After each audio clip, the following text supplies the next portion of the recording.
If you have AMC Plus, or if you just get the 7-day trial to AMC Plus, 7-day free trial, you can see this movie Vespa, which the trailer for it looks pretty good. But the movie, I don't know. It looked like the trailer. It shows all this stuff that's like, it's like between plants and animals. They're like plants, but they think and they move, and it looks kind of interesting.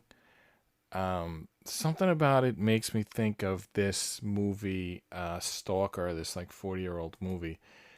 Um, but it's a tough movie to watch, this Vesper, because it's like a post-apocalypse or something, and there's bodies everywhere. So like every time they're walking around outside, they'll like come across these bodies that are in this like um, gross, like decaying state. Um, and it's just like difficult to watch for that reason. I don't know. Maybe maybe someone's fine with that, but I find it difficult to watch. Anyway, that's I just put that on to have something on when this stream starts or this podcast. But really, I'm going to be taking a look today. We're going to be taking a look at the 700 Nights graphic novel. We don't have to worry about copyright because it's my graphic novel. Anyway, I'm going to start talking about that in just 1 minute. Okay? Give me a minute.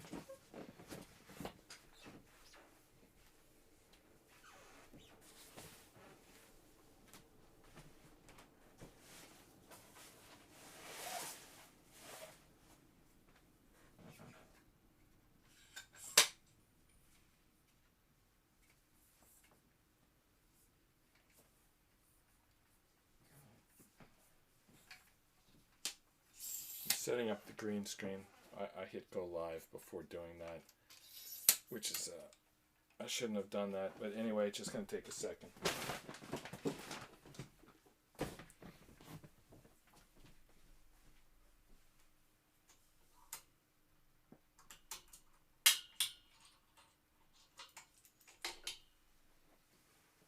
Eventually I should get a type of green screen that's like sets up in 5 or 10 seconds. What I have right now is just like a curtain, and because I'm in the middle of the room, I have to like set up like anchors at both ends and stretch it across.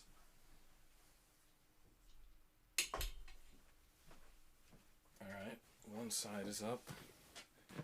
The other side I built the tripod so it attaches to the truss on my desk at one end. And then at the other end, I just have like a tripod floating in the air, and I attach it to that.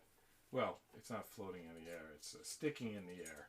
It's sitting on the ground, sticking in the air, and I got the. Alright, there we go. Tripod set up. Tripod set up and green screen stretched across it. So it's a two-part procedure there.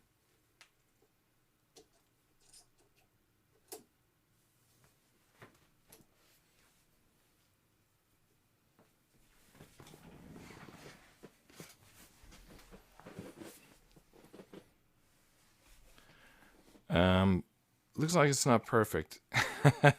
If I go a little too, I got the green screen set up, and what you're seeing there, I think that's the cover of chapter 3 of 700 Nights. So if we go like to, here's 700 Nights, and what I have is the green screen. It's the title page of chapter 3. I mean, we'll get to it eventually, but if you look at this title page here, you look at the cover here, you see it's like a pyramid made out of cannonballs, and then there's 4 chapters inside of here, and during each one you see the state of the battlefield change, and specifically the cannonballs start, there's like less and less of them each as each chapter goes by. And like in the last, like it's a full stack in the first one, and then in the last one it's just a few cannonballs. All right, so we talked about Stalker. I said that I'm going to talk about 700 Nights, but I have to do one more thing first before we start going through 700 Nights, and that's to just congratulate the Farrell Lions, Monsignor Farrell High School basketball team, because they played in the high school state basketball championship today, and they won. So that's like the first time ever that school, which is my school, it's also the Impractical Joker school, but it's my school too. And my kids go there currently, and I graduated from there. And they won the high school state championship today. So congratulations to the Monsignor Farrell basketball Lions. They did something amazing today. All right, let's start looking at 700 Nights. So 700 Nights is it's my book.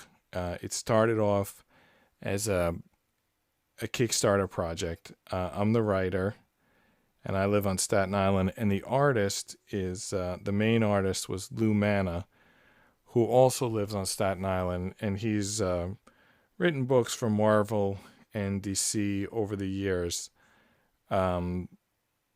So we're both on Staten Island, so we were able to work in person. So normally when I work on a comic book, it's over email or Zoom, and exchanging files over OneDrive or Google Drive or, email. And this is one of the few times when we got to actually, we met in diners, we met at each other's houses, we, looked at sketches together, we talked about ideas. It was basically the best subject matter that I had to work with. The 700 Nights is based on the 1565 Great Siege of Malta.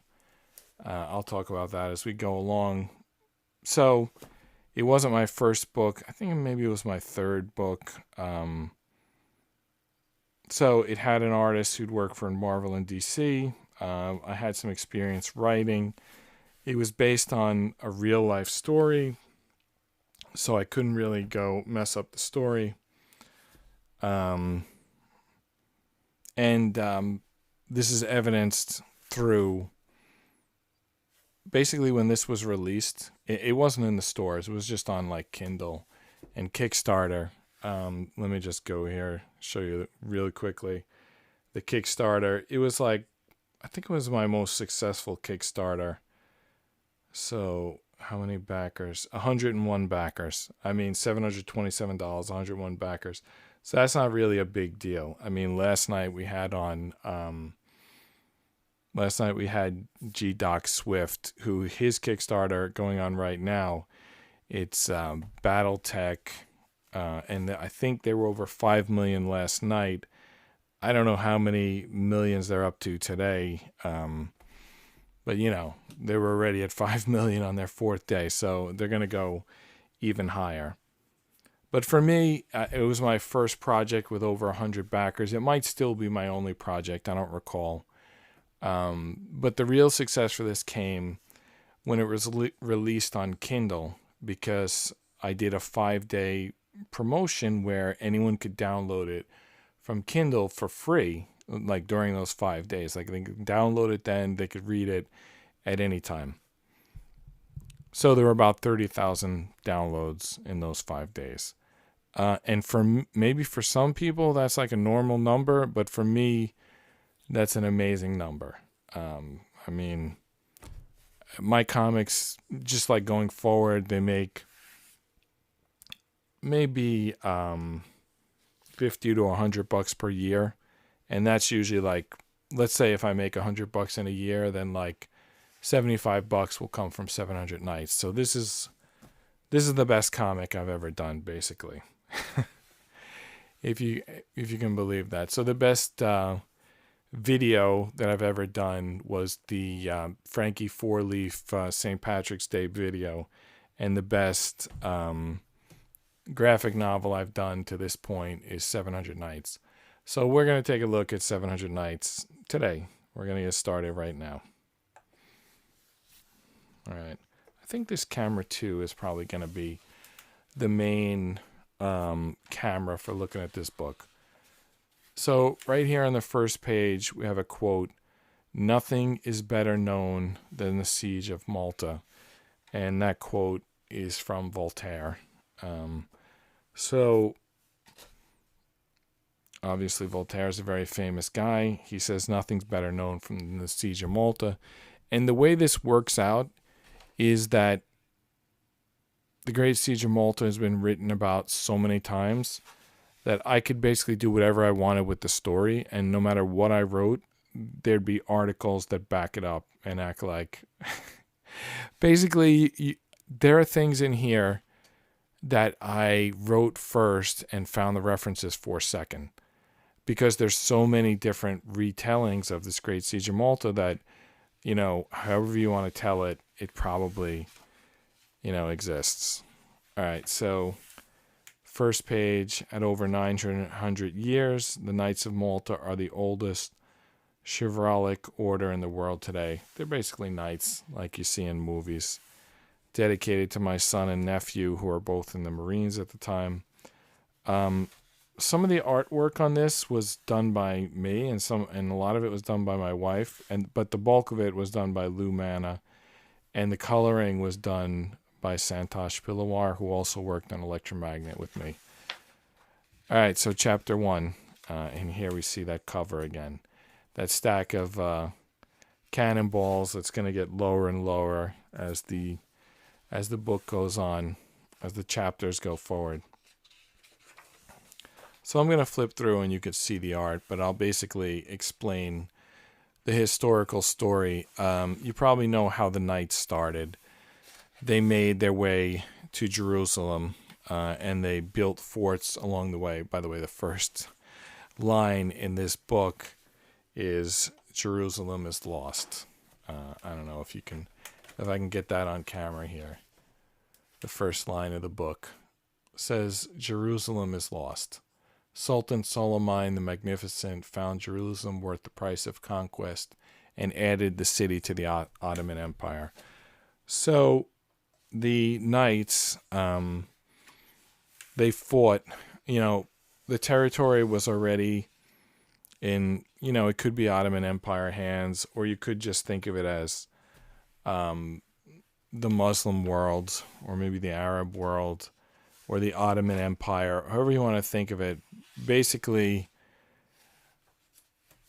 Jerusalem was lost, let's say 1,000 years ago. And then 400 years later, the knights took it back, and they escorted people, through from Christendom to Jerusalem, through the Middle East, or, whatever the route was. That's what knights were doing, and they built castles along the way. But at some point, the Ottoman Empire started taking back those castles. And, they took Jerusalem, and they took Tripoli, and they took Rhodes, and they took, they basically were working their way towards Europe. And the stopping point was Malta, which is where the battle in this book takes place. This page shows some piracy going on, which is part of the legacy of the Knights of Malta. I mean, they captured and ransomed ships. They captured and ransomed people. They took bounty. It's they were knights, but that was the economy of the time. I mean, capturing a ship was a thing. You could do that. And then right here, after that page, they capture not only a ship, but they capture a relative of the Sultan Suleiman. He's I forget, but she's a female, younger relative of his. I forget off the top of my head what the relation is. In the book, we make it a little more dramatic than it probably is in real life. So in the next scene, you see this Sultan Suleiman with her picture. The person who's been captured, the princess, they call her in the book. So the Ottoman Empire tried to take Malta like twice already. This is going to be the third time in this book. So Malta, it's like right outside the boot of Italy. It's right in the middle of the Mediterranean Sea. It's basically the point that's halfway between... actually, I think I have a graphic in here. If we go a few more pages, it's like the Ottoman Empire was... Here's chapter 2 begins. The Ottoman Empire was taking the locations, and Malta is the stopping point. So here's basically what I was talking about, this page. You can see the map here. So that's the front of a ship when we got the horse, and this is just the moon, but it kind of looks like the crescent moon. And as they're sailing across the Mediterranean, you can see here we've got shields representing the cities, which included fortifications, which the Ottoman Empire already took. And here's what's held by the Christians, and here's the point where they're going to fight, which is Malta. So they already had 2 attempts at Malta, and they've been building up Malta. So the Ottoman Empire has already tried twice to take Malta. Each time they do, more forts are built on Malta to defend it, because everyone understands that it's like the stopping point before they come to Europe. So the Europeans went into the Holy Land, and now the Ottomans have fought them back to where they started from, and if they go further, they start to take territory. So this is the sticking point. And now with the princess, and now on their third attempt, they're going to take out all the stops. And they're just going to, do everything they can to try to get this this fortification back. Malta. Yeah, we're looking at 700 knights today. Right. Yeah. So, actually, this camera somehow got turned a little bit. I didn't mean to show that much of the room. I had it like here. I don't know how it keeps turning. All right. I guess when I was setting up the green screen, I got to get one of those right angle. Oh, I already have it. I don't know what. I think I got to move it like a couple inches forward so this cable doesn't hit the green screen and get moved. Anyway. Yes. So what do you think of this book, Nick? I think it's a great book. I think this is one of the best. Yeah, great. I think you're right. I think it's one of the best books. Everyone should check it out. I was just telling them that when this came out on Kindle, there were like 30,000 downloads in 5 days. Though now that I think about it, I think Kindle, they track pages. It might have been 30,000 pages, which is probably not as impressive. I'd have to bring up a calculator and see how many actual reads that is, but I think it's like still pretty cool. What is that? Like, how many pages are in the book? There's 130 pages in the book. Okay, so that's like at least 1,000 people. Yeah. Where is a calculator on an iPad? Don't they have calculators? How do you open a calculator on the iPad?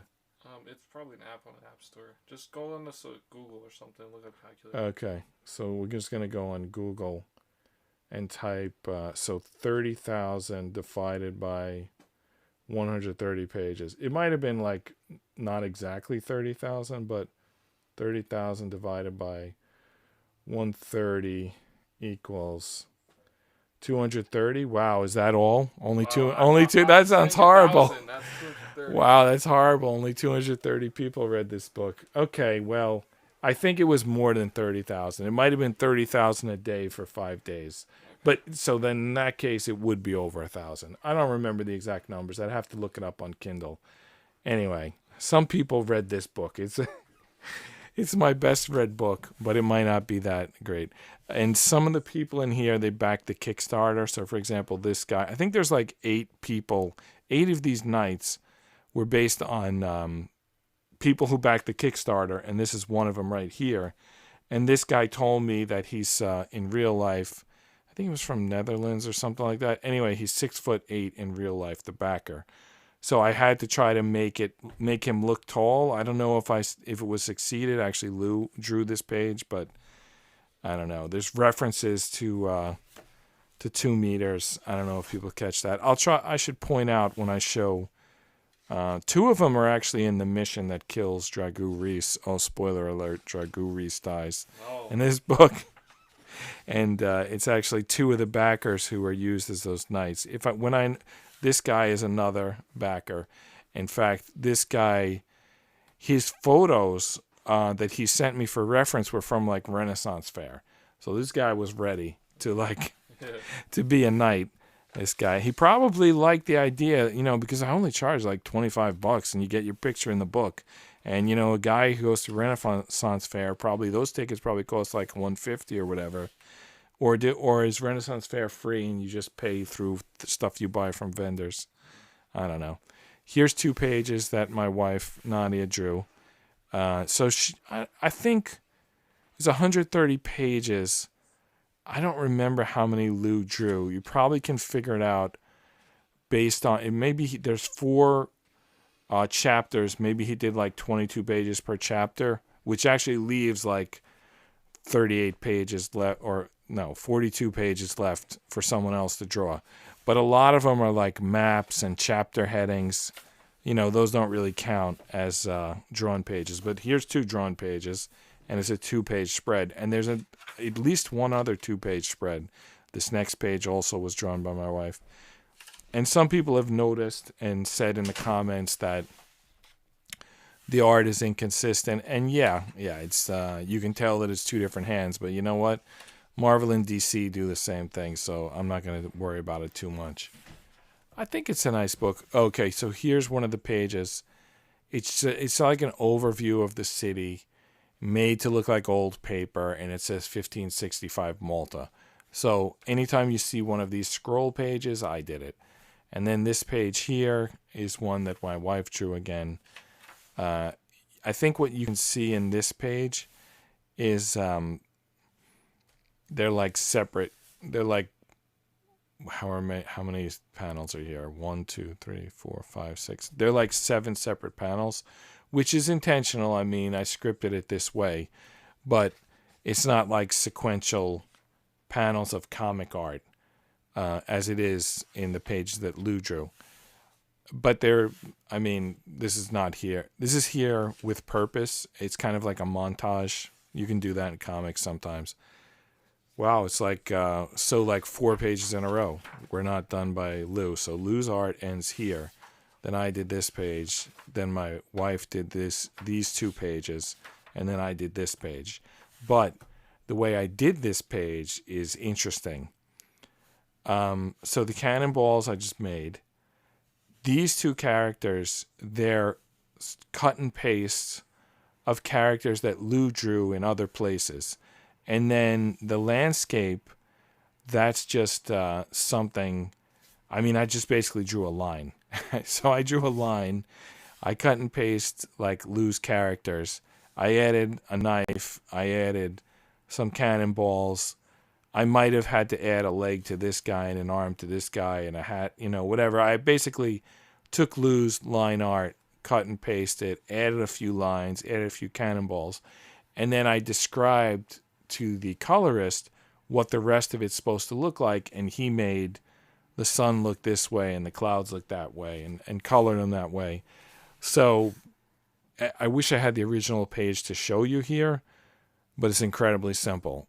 But it's pretty good. So like now I make Vinduti, which is I do both the writing and the art, but it's black and white, and I can't do stuff like this. So like you can only do this in color. Maybe at some point I'll go back to working in color. Maybe if I ever do Electromagnet 3.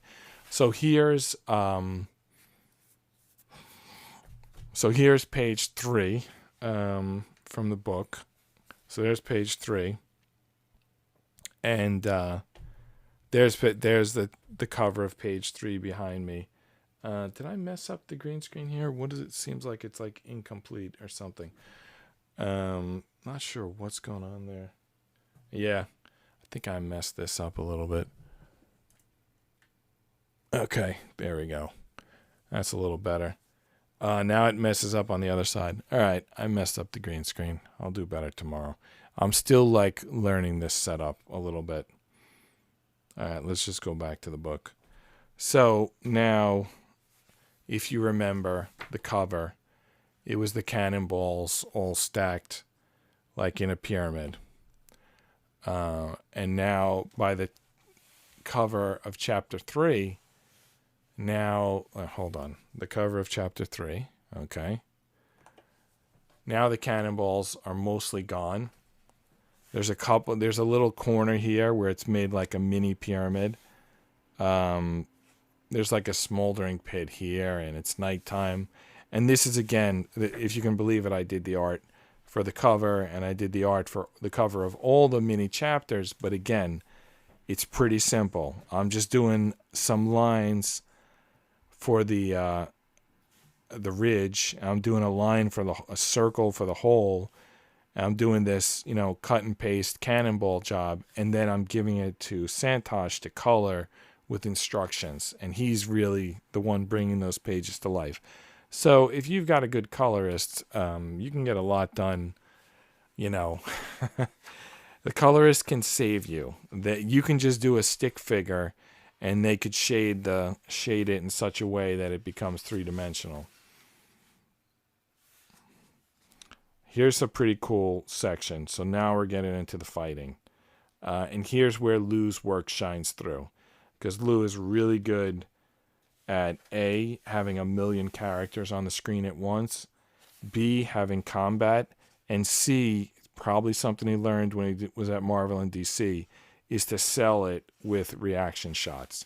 Like when they show an awards show or a sports show, that something happens and then they cut to a reaction shot. Yeah, I mean, Lou was doing that in comic books in the 60s. Comic books have lost, in a way, they used to be pioneers in storytelling. Obviously, movies have they don't call them comic books when it's for movies. They call them storyboards, but it's the same idea because they're showing what the shots are going to be. Anyway, a lot of that comes from comics, and like, look at this panel where the stuff is like flying in the air.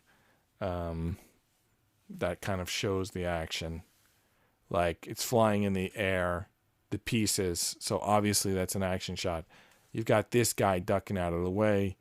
You've got this guy screaming. That's sort of giving you the emotion, making it seem like it's more dramatic than it is.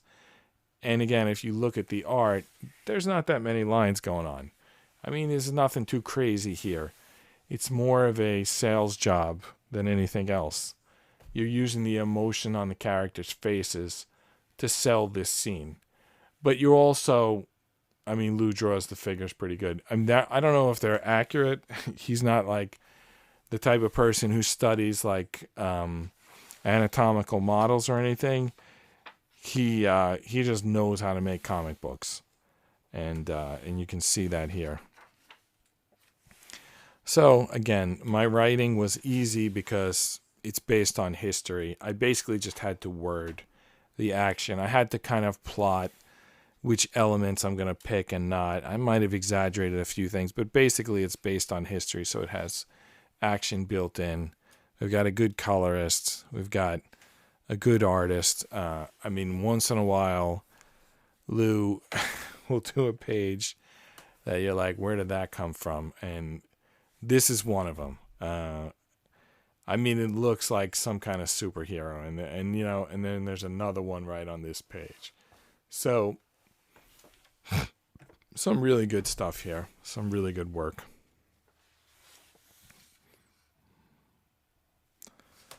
All right. Oh, actually, I gotta get back close for this next one because this is a good one. So, this is one of the things that I made from whole cloth. Let me go back one page. It might be a couple pages. Yeah. So one page they show him shooting. You actually have to go back. Wow, how far back do we have to go?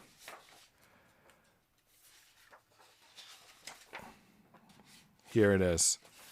So these two characters here, they're actually were backers of the Kickstarter project, like this guy, and you could see them sort of more close up in this panel. See these two guys? They were actually real guys who backed the Kickstarter project. So Jean de Valette is the main character for the Knights, and Dragoo Reese is the main character for the, who you can see Dragoo here. He's the main character for the Ottoman Empire. And basically, when they are leaving St. Elmo Tower, St. Elmo's Fort St. Elmo, he tells these two guys to load up this one like tower, lookout tower type building with all of this like cannonballs and explosive material.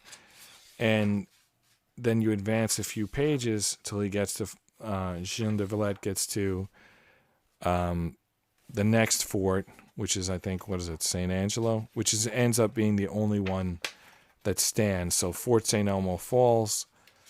There's going to be another fort that falls, but Angelo is going to be the one left standing at the end. So he gets to Fort St. Angelo, and he tells this guy to use this special cannonball.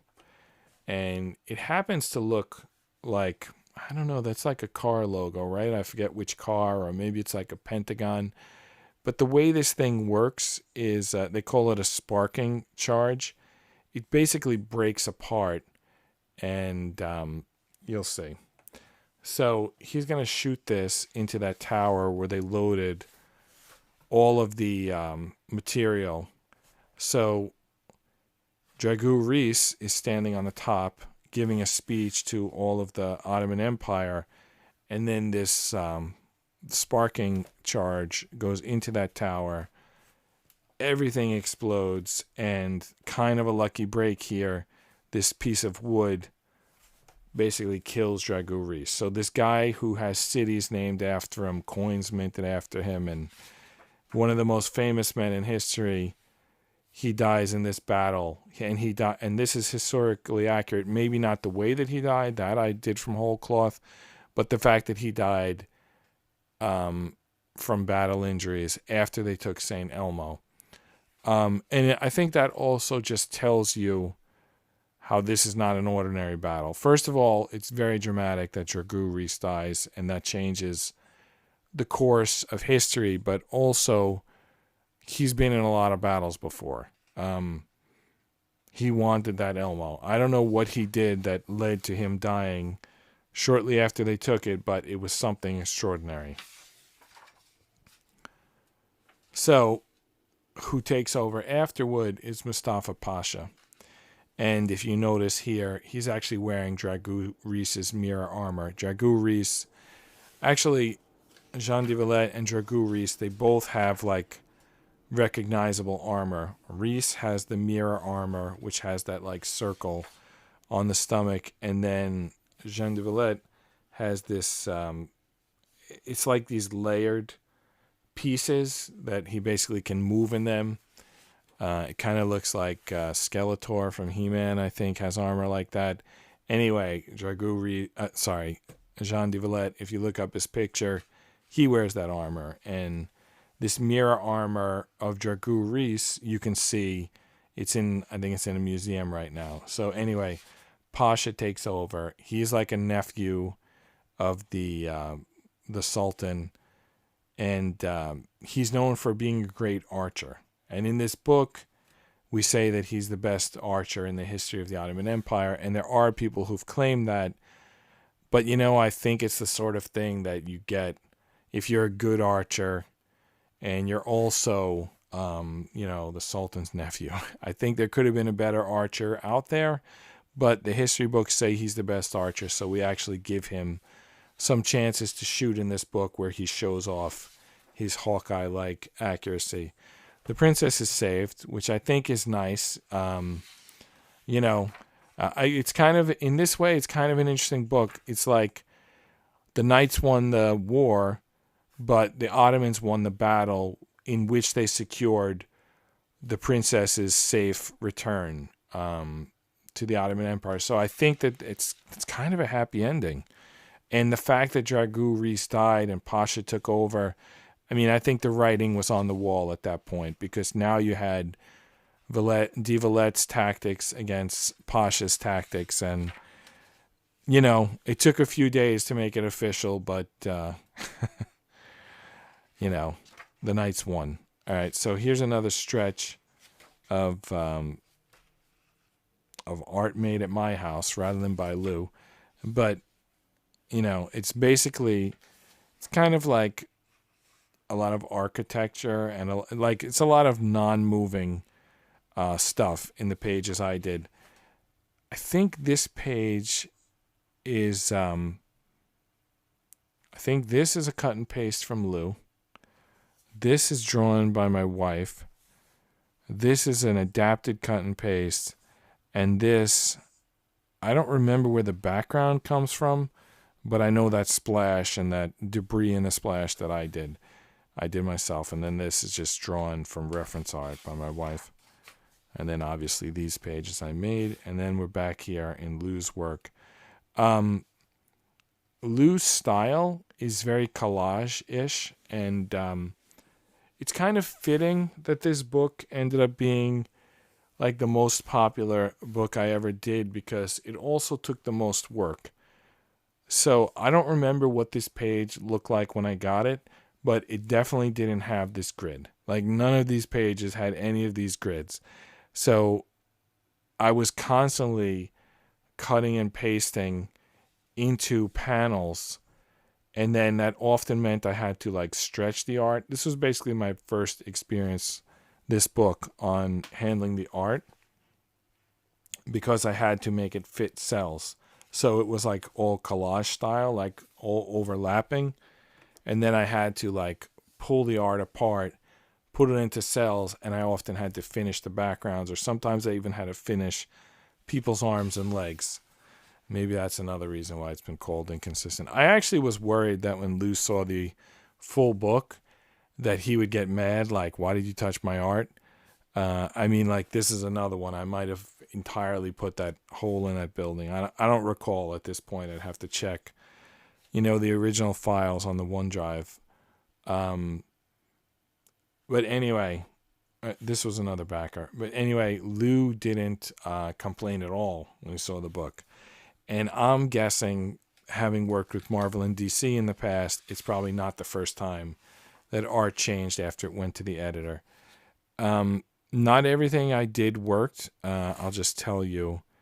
All right, so this is a real gun. I think it's like the something of Mehmet, the gun of Mehmet, or whatever. So that's based on a real gun. It's like the largest gun the Ottoman Empire ever had. Like this panel, I just took two heads and put words in the middle. Like, I think I even took that head like right from here. But, it's basically repeated on that page. But then this one, I took like a fist that Lou drew and tried to give Santosh instructions for a background. And in this case, it didn't work. And this is probably the only time that I left in something. This is the only panel in the book I left in without being happy, and I can't explain why I did. It's almost like I don't, I can't explain it. I almost felt like I have to. I just I don't know. What would you have done? This panel doesn't look good. It annoys me every time I see it, and I didn't correct it. There's something, it says something there. It's almost like I didn't want the book to be perfect, which is kind of makes sense, because when I read books, there's a certain guy. He now works for Netflix. I can't remember his name right now. He's pretty famous. I think it's like, is it Mark Millar? Is that his name? Yeah, I think it's Mark Millar. And his books are always perfect. And I actually hate when stuff is perfect. I feel like you have to leave a few errors in.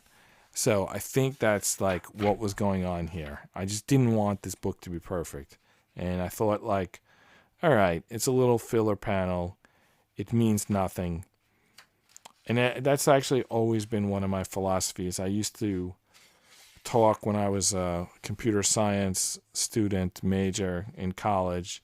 They used to talk about artificial intelligence and how even the real intelligence could be artificially provoked by errors or inefficiencies. Basically things that language can't do. Like you want human language to be precise like a computer, but it's not. And as a result, you have you go beyond the reaches of the language. People try to communicate beyond what the language can do, and it causes misinterpretations, and those miscommunications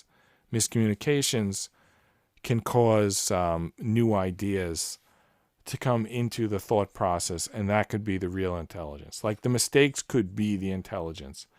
Like perfect, that's just like hitting a button on a computer. Mistakes, that's something real. At least that's my philosophy. And by the way, I remember doing this guy's coat as well. These guys' faces and helmets were from Lou, but you probably can see here how it's also like, here's a torso that Lou drew, and here's one that I drew. And you probably can tell his is 100 times better. Although I wouldn't say that this one's a problem. This last panel, that's bad. But then some of these are great. Like this one, I think I took what Lou drew and I spun it around and turned it into a silhouette and resized it and added some rocks. And I added something cool. So this was like this heavy editing, putting things into grid, adding, subtracting. It's like it really forced me to learn how to make comic pages. Here's another page. This was done late by Lou. This is done collage style, and I left it collage style because it made sense for this page. This is, you see these guys with their hands out and Pasha holding gold. This is like in the book 300, you know, that guy who tells the Xerxes about the goat pass. This is kind of like that scene for this book. And they're in Pasha's harem tent. So I thought the collage worked great here. The one thing I added was this like globe, illuminated globe up here, which Santosh drew the heck out of and made it a little better. So now we got this page that this was entirely drawn by my wife. It's a 2-page spread. And as you can see here, we've got the gun on one side and the hand handing the cannonball. We've got the cannonball and the gun. This is what the book is about. This page here, this is the story. There's a lot of people who've told the story of the Great Siege of Malta. This book is called 700 Nights. So this is my retelling of the Great Siege of Malta. So there have already been 100 books, maybe 1,000 books on the Great Siege of Malta. This is my book. Every book has something that it's about. This is what my book is about. This is the change in war. So here are the knights that come from Sicily. And this is a real story. The knights did come from Sicily to join the fight. There were other knights that came from Spain and they had horses. And there were knights that came from Sicily and they had hand cannons. And this is an actual picture of a hand cannon from Sicily in that time period. So this is the change that takes place as a result of this. Not only was this between the Ottoman Empire and Europe, decisive, third match of Ottoman Empire trying to take it. Dragu Reis died in it. Sultan died shortly after it. Pasha failed. Jean de Valette was the hero. The city of Valletta, Malta, is named after Jean de Valette, and it was one. Maybe I made it more dramatic than it really was, but the hand cannons, that's the difference. And it changed war ever since. Because wars before then were you stayed in a fort and you had to be lean in the fort. You had to have stores of food and you had to have people who operated efficiently and you had to be able to withstand a siege by staying in the fort and surviving on being cut off from the rest of the world while your fort is being sieged, and you wait for the siege party to run out of food and go away. If they don't break through the walls. They do. In this book, they do break through the walls. Now, this war is won with hand cannons. And this is a difference now in how the world works. Now, people have as many guns, as many bullets as possible, and as many people to carry those guns.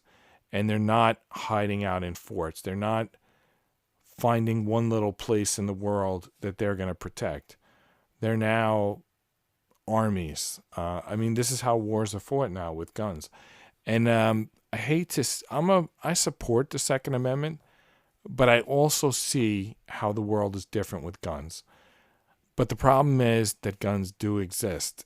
And it's like disarming ourselves is not going to make other people stop using guns. So as long as some people have guns, you need to have guns. I mean, I'm not saying you specifically, but like if the bad guys are going to have guns, then the good guys need to have guns.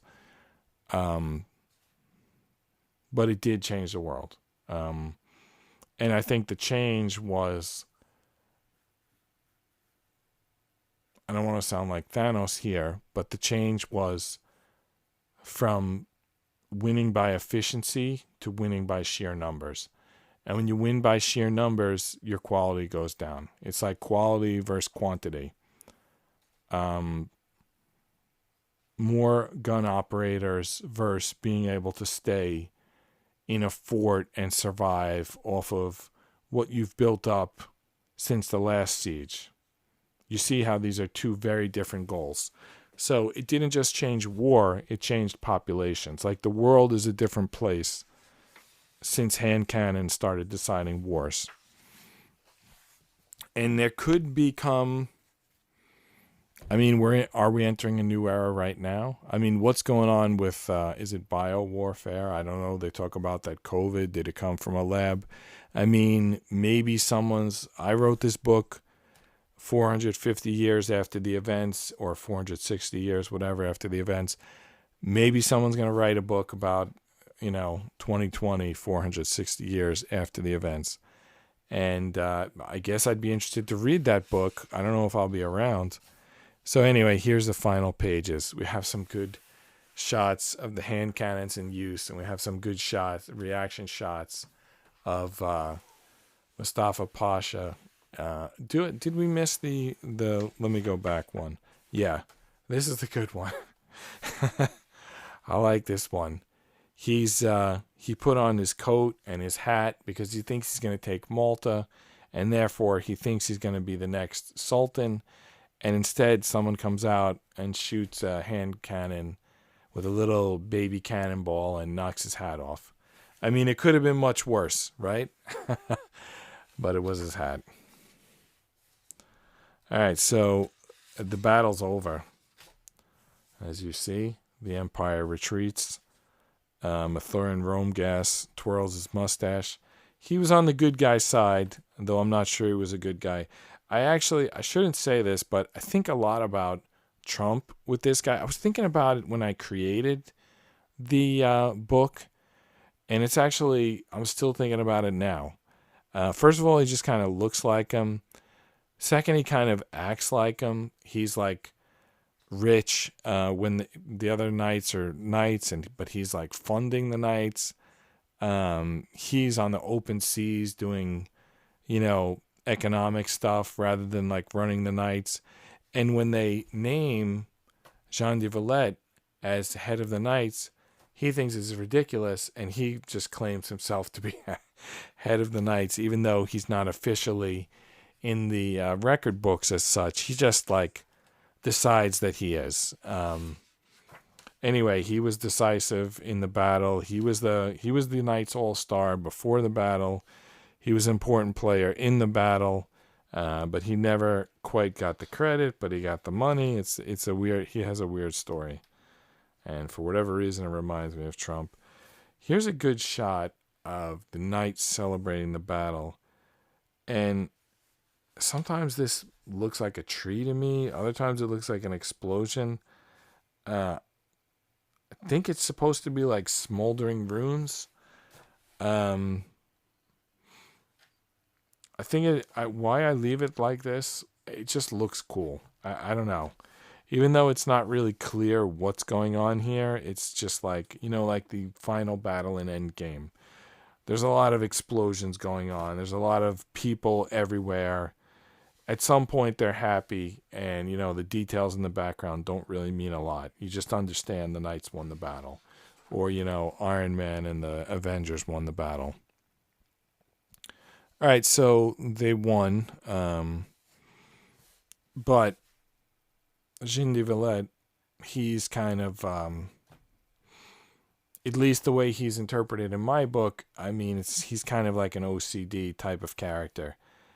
They just won the battle. He's not celebrating. He's fortifying the forts for the next time they attack. He's always expecting them to attack. I mean, he was right at one point, and he won the battle. That's one of the famous in history. But what if the Ottomans hadn't shown up? I mean, they didn't show up after this, and he still was ready, getting ready just in case.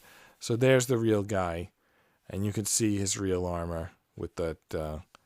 I forget what that overlay pattern is called, but it looks pretty cool. Obviously, we drew him with more hair in the comic.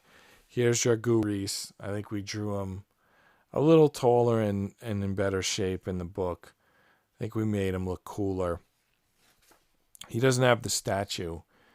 He doesn't have the armor in this statue, but he is holding a globe, which is kind of a reference to how many battles he won and how many different places of the globe. Here's the Tiny Hands Suleiman the Magnificent. Here's Mustafa Pasha. I don't know, these guys. And there's Mathurin Romagus. So there was a historical character that was close to that princess in the book. Close. Not exactly. It wasn't really. This book makes it seem a little like the Helen of Troy, and it never was quite that. Pierre de Monte, I didn't cover it when we were flipping through the book, but he was defending Fort St. Michael, which fell, but he escaped and made it to Fort St. Angelo, and he actually was the leader of the Knights after Jean de Villette, Pierre de Monte. And then it's just a little bits of history back there, and then Electromagnet. Actually, this statue appeared in 700 Nights. This is the statue from Electromagnet, and the main character from Electromagnet also appeared in 700 Nights, and they were on the same page. Let's see if I can find it. It's when Jean de Villette was in jail. Sorry, I'm not good at pronouncing his name. Anyway, there was a point when he was in jail. I don't know if you saw the page, but he slapped the princess, and Knights put him in jail. But then he came out of jail and led the Knights to victory, obviously, in this book. So there's the armor that JRYE was wearing. It wasn't in that statue, but you can see it online if you look for museums. Maybe I'll run a search on the iPad before I end the stream. I'm trying to see right now if I could find the page. There's another backer, by the way, from the Kickstarter. Okay, here it is. So that's Noatel from Electromagnet. You can see his armor here. He visits Jean de Villette when he's in prison. And the statue is also in this book. When the princess is captured or taken, however you want to call it, in that same scene is the statue from Electromagnet, the little statue of Ariel. It's right here. So you can see on the cover of Electromagnet is that it's more like a statuette. It's like, I don't know, a foot high. Anyway, it has the pyramid here. How does it show here? Yeah, it shows here with the pyramid. So in Electromagnet, the statue is like beat up and the bottom kind of looks like rock shaped. But originally, when it was created, it was pyramid shaped on the bottom, and it balanced on top of a real pyramid. It's kind of like the pyramid going up and then this statue going down. And that also repeats in the shape of how her legs, how she's standing, and it's going. It's all just, the two triangles thing, or two pyramids, or whatever you want to call it. What was the thing I was going to show? Oh, JRYE's mirror armor. All right, let's see if we can get that to show up. I'm going to search on the iPad, see if I can get that. So let's search JRYE's mirror armor and see if it comes up. JRYE mirror armor. Let's see if we can find it. All right, so there it is. So I don't know how much you think the book looked like. I don't know how much you think it looked like it in the book. So there's the mirror armor of JRYE, and let's see if we can find a picture of it in this book. Probably some good pictures of it. Of course, we were finding them before by accident when we try to compare. Oh, there it is. All right, so there's the mirror armor in the book, and in the little picture-in-picture, you could see what it looked like in real life. So I think we made it a little more superhero-esque in the comic. But there is such an armor. It does exist. Okay, I'll let you go for tonight. It was fun for me to flip through 700 Nights and talk about it. I hope it was fun for you. It's on Amazon if you want to check it out. I think it's a pretty good book. But I wrote it, so I guess I would have to think that.